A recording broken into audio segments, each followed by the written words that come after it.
fan because I called his coming out fight against Bradis Prescott. He's and special. then various other stepping stones throughout his career. I also think he's one of those guys that if you tell him he can't do something, he wants to show you and shock the world. 1,000%. Absolutely right. I also think Canelo is slowing down. I didn't give Canelo more than like 3 rounds. Yeah. Maybe 4 if I'm just being generous.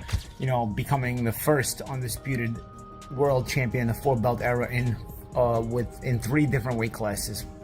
Really, and the way he did it, and the class that he showed. Canelo Alvarez, and emphasized how Crawford thrives. When doubted, he explained that when people say Crawford cannot rise to the challenge, it motivates him to prove them wrong. Rogan highlighted Crawford's slick style and precise striking, which allowed him to display his power on the biggest stage. He believes this victory solidifies Crawford as one of the most skilled fighters in boxing today. Bond Hill tweeted that he is now convinced Crawford could beat any version of Floyd Mayweather. This bold statement reflects the high regard for Crawford's recent performance in the boxing world. Beating Canelo Alvarez has elevated his legacy, leading many to believe he could even surpass the undefeated Floyd Mayweather. Crawford dominance across weight classes and his ability to adapt in the ring show why this claim is gaining traction. You just subscribe totally to that because, again, you're talking about somebody who is stubborn. And for sure. Who wants to prove everything he can prove. 100%. I agree with that too. But I think there's in boxing and certainly in MMA, there's a certain amount of years where a fighter can keep the RPMs up.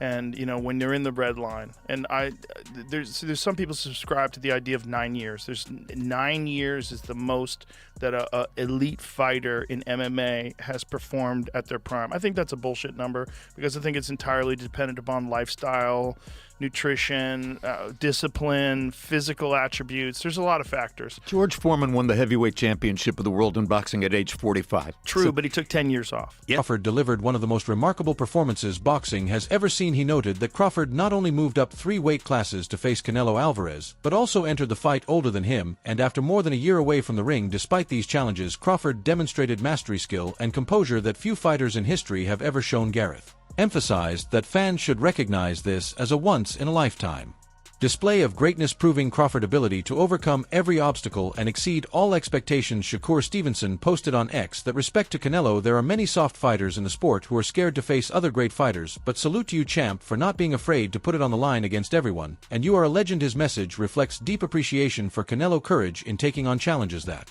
many avoid, and reminds fans that greatness is not only about winning, but also about taking risks against the best. Throughout the course of the week, we said that this is a game of IQ. There's going to be movement within the fight. You're going to have to answer different types of questions and bring different types of game plan. Crawford did that. He was able to do it backwards. He was able to do it forwards. He could trade in the pocket, catch the stuff, and then counter. He was absolutely magnificent. Listen, I know this is raw and we've only just walked out the stadium, right? 10 minutes ago. And when the dust settles on this, we'll probably have better answers and better thought processes. And I'm sure people watching this will get stuck into the comments and maybe say what I'm about to say is quite outlandish. That might be the single best performance that I have ever witnessed live. It was absolutely tremendous. You've got to take into consideration the weight jump. This is a man that was champion at 135, 140, 147, and obviously recently at 154. But let's be honest, he even jumped up to 154 pounds for that. To go then up to 168 and take on the former pound-for-pound #1 king on a Mexican holiday weekend in Las Vegas and managed to beat him on the cards when the judges tried to do him, mate, it is out of this world what Terence Crawford just did. And he needs all the flowers in the world, he needs all the praise in the world. And I don't think you're wrong, mate, by saying he's the pound-for-pound #1. It's an ever-moving list. That performance alone deserves to put him right at the top of the chart. Yeah, he's become. There's an argument that he becomes an all-time great with that performance, like you say, because the majesty, the poise, the presence all week, the pinpoint accuracy of everything he did in there. To the fact that in the end Canelo was frustrated and knew he couldn't do anything to Crawford, and he started visibly frustrated, wasn't he? No, visibly frustrated that he started to do a weird kind of showboating because he didn't have any answers for what was happening and unfolding in front of him. I think Terence Crawford has rubber-stamped himself as an all-time great tonight, and I want to revise a view on him. I wondered whether he would have been capable of beating Floyd Mayweather at welterweight. Oh, you're going for it now, aren't you? And I think, yeah, we got to. I think he may well. Crawford had accomplished something historic. Becoming an undisputed champion across 4 divisions is rare, and the way Crawford executed it against Canelo Alvarez was remarkable. Malignaggi compared Crawford dominance to Floyd Mayweather reign in his era, calling this the start of Crawford era. His perspective highlighted that the victory was more than just a win. It symbolized a shift in power, establishing Crawford as the defining figure of his generation. Flawless. I mean, Terence Crawford has had an amazing career against a lot of very good fighters and world-class fighters, and honestly has barely lost a round. When you look back at Bud Crawford's career, there is something really special. It's one of those things now, because now I've now seen back-to-back generations of Floyd Mayweather and Bud Crawford, and man, you know, it's one of those things where now I understand why the people that lived in the Ray Leonard era say, you know, oh, wish we could see Ray Leonard against Mayweather, and how that would be. Because it just leaves such an empty feeling when you have such special fighters that were in different generations, and you saw both of them. You know, I saw the entirety of the Mayweather generation. I saw the entirety of the Bud Crawford generation. Just incredible. Really, really incredible. And I know Mayweather gets a lot of hate, but for me, he's a tremendous fighter. And Terence Bud Crawford is in that realm as well. And it's a fight we'll never get to see. So what are we going to do, you know?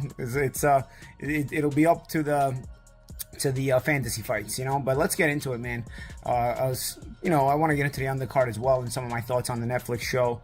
But let's get into the main event first. Crawford really boxed very, very well, very, very intelligently. The question mark was what happens when Crawford gets hit cleanly.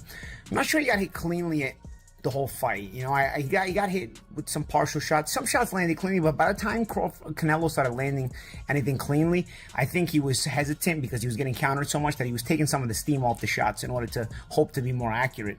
Because even late in the fight, there were a couple of shots that Canelo landed, but they barely moved. Terence Crawford he dismissed the idea that Canelo Alvarez had any real chance in the fight, saying he could not give him more than 3 or 4 rounds at best. Haney remarks served as both an assessment and a challenge, emphasizing how decisive Crawford win appeared and suggesting that even the top young champion viewed Canelo Alvarez as no longer the untouchable force he once was. How'd you score it, Devin? I wasn't scoring. I didn't give Canelo more than like 3 rounds. Yeah. Maybe 4 if I'm just being generous. Can't get away from this Maybe. fucking crowd. Are you shocked or not? Hey, right here to my left. Are you shocked or not? Nah, I'm not shocked. I knew that if there Champions, there is no loss in the pursuit of sincere glory, and thanked and congratulated Terence Crawford and Canelo Alvarez, saying that the warrior spirit won tonight. This message reflects respect for both fighters, showing that true greatness is measured not only in victory, but in courage and dedication. Bill Haney said that Crawford dismantling of Canelo Alvarez was even easier than his victory over Errol Spence Jr. He added that he had predicted this outcome, emphasizing Crawford greatness. This perspective highlighted how effortlessly Crawford made the fight look despite Canelo Alvarez pedigree. By comparing it to the Spence fight, Bill Haney emphasized Crawford's growing ability to neutralize elite opponents, making each win appear smoother and more decisive than the last. Exactly. And you guys knew what was going to happen. You were in denial. That shit looked easier than Earl Spence. Did look, huh? It's a brilliant performance. Brilliant performance, man. Shout out to Team Crawford, Bomac, and that whole team, man. You know what I mean? Where'd you rank him all-time list after that? I mean, put his face on Mount Rushmore. You know what I'm saying? He deserves his place, for sure. Did you score it, Bill? Yeah, I scored it a lot for Crawford and a very little for Canelo, if any. I don't know. 16, 112? Yeah. I don't know. I mean, I could pick one or two. I could pick one or two in there or something like that. I know it's straight after the fight. But do you want to see Crawford go out on that, or do you think there'll be a rematch? No, I don't hear a bunch of partying going on. I listen. It sounds like a funeral home in Allegiant Stadium. Did Crawford win? It sounds like it's a funeral home. Look, you see over there. You see it's quiet. It's quiet as shit. Yeah. Is it a holiday or what? Oh my God. Oh my God. Listen, that's a Crawford fan. He's Mexican. Now, listen. Hey, y'all know what's up. Crawford did it. And only person that's talking is me. November 22nd. If you don't want to hear nothing else, Crawford is great. November than Canelo Alvarez, but Bud beat him fair and square with no catch weight or anything, noting that he lost to a fighter who moved up 3 weight classes, and no excuses. This reaction highlights the significance of Terence Crawford win, showing that despite being older and moving up multiple weight classes, he still proved superior, leaving no room for excuses and cementing the victory. as one of boxing's greatest achievements. Analysts emphasized that this fight was not just about belts but about legacy, with a simple narrative that the winner would be recognized as the greatest of this era. With Crawford victory, he firmly claimed that Crown analysts stressed how well Crawford executed his strategy, neutralizing Canelo Alvarez's strengths while showcasing every tool in his arsenal. The discussion shifted from whether Crawford belongs among the greats to exactly where he ranks in all-time boxing history. You need rehydrate, you need this. No, you don't. If you're actually a man who is willing to, challenge himself and not a little boy who's afraid, then yeah, you can do it. You can absolutely do it. And Terence Crawford did it, and he did it damn well. Credit to Terence Crawford. Absolutely. Honestly, I'm still... Because for me, although I was picking Canelo Alvarez to win this fight, and although I've been a fan of Canelo Alvarez for many, many years, he was one of the main guys who got me into boxing. I have loved Terence Crawford, loved watching him fight for years and years and years. I remember staying up at the time, and I actually made sure to get the HBO feed to get his fight with Victor Postal. And I remember, it wasn't one of his more entertaining fights, but I remember just being just in awe of the skill and ability of Terence Crawford at the time. I remember Bob Arum, they're both run by Top Rank, when people were saying, oh, could Loma fight Terence Crawford? And Bob Arum said that would be suicide. It would have been suicide. Could you imagine? Good Lord. I can't put into words how happy I am to be proven wrong, because I love watching Terence Crawford. I think he is phenomenal. Absolutely phenomenal. And it's really fitting, right? I love Canelo Alvarez, right? But it's really fitting that at the top of boxing, we have two of the most honest champions, honest men you could ever see, you could ever imagine. And that being Alexander Usyk and Terence Crawford, two friends. And I think they really sum up this era of boxing. If we are coming to the end of it as a whole, I think they really sum it up that if you're dedicated to your profession and you're willing to stay disciplined and you're willing to the fight, saying that Terence Crawford has proven himself to be a superior boxer to Canelo Alvarez. He explained that Crawford is not only an excellent striker, but also possesses the mentality and adaptability of a wrestler, which makes him even more dangerous. Rogan emphasized that Crawford's ability to move up in weight and dominate such a difficult challenge represents an incredible achievement, and compared it to historic moments in boxing. In his view, Crawford accomplished something greater than Marvin Hagler ever did, cementing his place among the sports elite with flawless execution. His Majima was really good. Yeah, he's really fucking good. But I just think Crawford is, it's weird to say against Canelo, but I think he's the better boxer, and I think he's the guy who can make the better in-fight adjustments if Canelo doesn't kill him. It's going to be interesting, I'll tell you that. What do you think? I don't know. It's a big jump to go from 54, which was a step up from 47, right? Now so it goes to going 54, and now 68? he's going to 68. That's so much weight. A lot of weight. But Terence is, I think he's the best switch hitter since Hagler. They claim Hagler was my flying weirdo Canelo Alvarez and brutal slam after rivals lost to Terence Crawford, showing that Paul wasted no time taking a jab at Canelo Alvarez. The mocking tone reflects Paul's ongoing rivalry and his eagerness to stay relevant by targeting boxing biggest names. Roy Jones Jr., one of the greatest fighters in history, stated that Terence Crawford had reached a new level of greatness, calling him special and noting that nobody in this era can match him. After such a performance, praise from Roy Jones Jr. carried extra weight because of his experience at the top of the sport, and his words made clear that Crawford's win was not just another victory, but a defining moment that permanently elevated his status. He scored it. I scored it kind of like they had it. It was a very close fight coming down to the last 2 rounds, but Bud put him out. And he fought very smart. He let Canelo wear himself down early, and then he started fighting late. He was very smart. Not many people gave Bud a chance, but he dominated in there tonight. Do you see anyone from this era beating Terence Crawford? No, nobody's gonna beat him. Nobody's gonna beat him. What makes him so special? The fact that he fought on both sides, and he's a winner at heart. His heart is everything. But the scorecard's right. 2 judges gave it to him by 1 round. Yeah, we go to a fight. It all depends on what you like. Well, if you like Canelo's aggression, you gave it Bud by like 1 or 2 rounds. But if you like boxing, Bud won about a few more rounds. What should both guys do next? What? What should both guys do next? I mean, Canelo probably got to go back and decide what he wants to do. Bud, if I were Bud, I would just be tired. Who gonna top what he did? By Terence Crawford victory, he explained that he already knew how much determination and potential Crawford brought into the fight for him. Crawford willpower combined with skill made the outcome inevitable. Apataya comments showed how fellow fighters recognized the depth of Crawford drive, proving that his mental toughness was just as crucial as his physical abilities. On points, bro, crazy. How did you have it?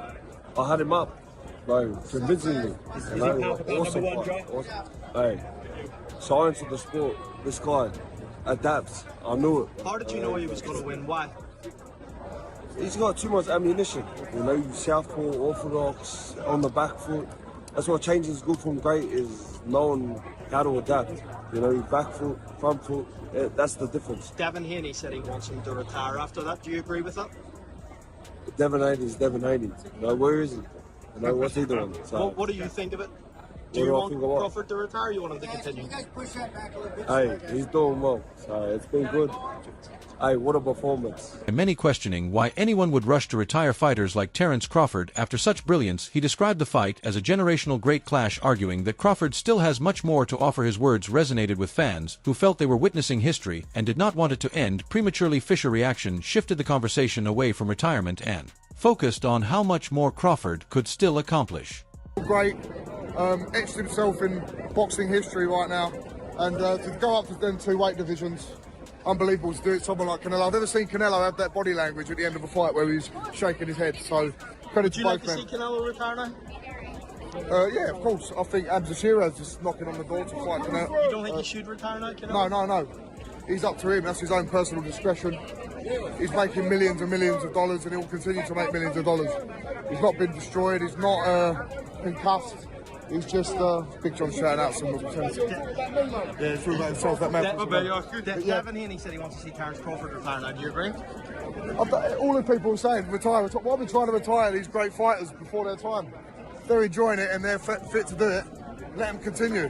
Why are we trying to get rid of them? We need them. One of the best despite losses to Floyd Mayweather and Terence Crawford, showing respect for Canelo Alvarez's legacy and acknowledging his greatness, even with high-profile defeats. Terence Crawford's rise through the weight classes is one of the most remarkable journeys in modern boxing. Starting at 135 pounds, he has now conquered divisions at 140, 147, and 168. Nobody has done it quite like him. His ability to move up in weight while maintaining speed, precision, and power demonstrates unmatched versatility. This achievement alone cements Crawford's place in boxing history, proving he is not just great in one division, but across the entire spectrum. Terence Crawford beats Canelo Alvarez by unanimous decision. Terence Crawford does the impossible by becoming the first boxer in history to be undisputed in 3 different weight classes, 140, 147, and 168 pounds. He started out as a 135-pound champion and made it all the way up to 168 pounds, beating the undisputed champion Canelo Alvarez,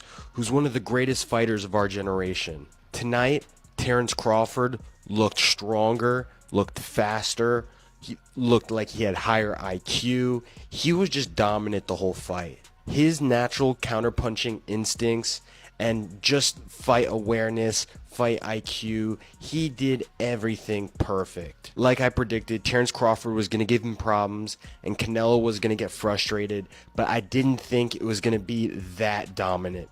Every time Canelo threw one punch, Terence Crawford hit him with 3, 4, 5 blistering hard shots. Terence Crawford will go down as one of the top 5 pound-for-pound best fighters in the history of boxing. Will be remembered as a masterclass. He dismantled a fighter known for his strength, timing, and durability, making it look effortless. Every round showcased superior tactics, adjustments, and precise punching. By the end, the fight was not about who had more power, but who had more skill, and Crawford proved that he was operating on another level. This masterclass became the ultimate statement of Crawford greatness. So breaking news, 2 huge fights have been finalized for late 2025, and Errol Spence versus Jermell Charlo in negotiations for early 2026. So the first fight announced is Lamont Roach versus Isaac Pitbull Cruz in December 2025. Roach, he obviously deserved the Tank rematch, but Tank instead he's taking the Jake Paul fight. So Roach, he's going to stay active and take on Cruz. And who knows, the winner of this fight, they probably should get Tank next. Next fight, Errol Spence versus Jermell Charlo is being negotiated for early 2026. All the details are still being finalized, but both guys making their return after 2.5 years. Charlo since losing to Canelo, Spence since losing to Crawford, and this is a great rebound test for both guys. Next fight, Naoya Inoue versus Alan Picasso for December 27th in Riyadh, Saudi Arabia. Inoue making his Saudi debut, and that'll be his 4th undisputed fight this year. Obviously, he's got to get past Murodjan Akhmadaliev this Sunday, but if he can get past Akhmadaliev, it sets up the Picasso fight in December. Also on the co-main event of the Naoya Inoue card in December will be Junto Nakatani. He'll be making his 122-pound debut against a top contender, and the plan is if both guys win their fights in December, they'll fight next May in Japan for undisputed.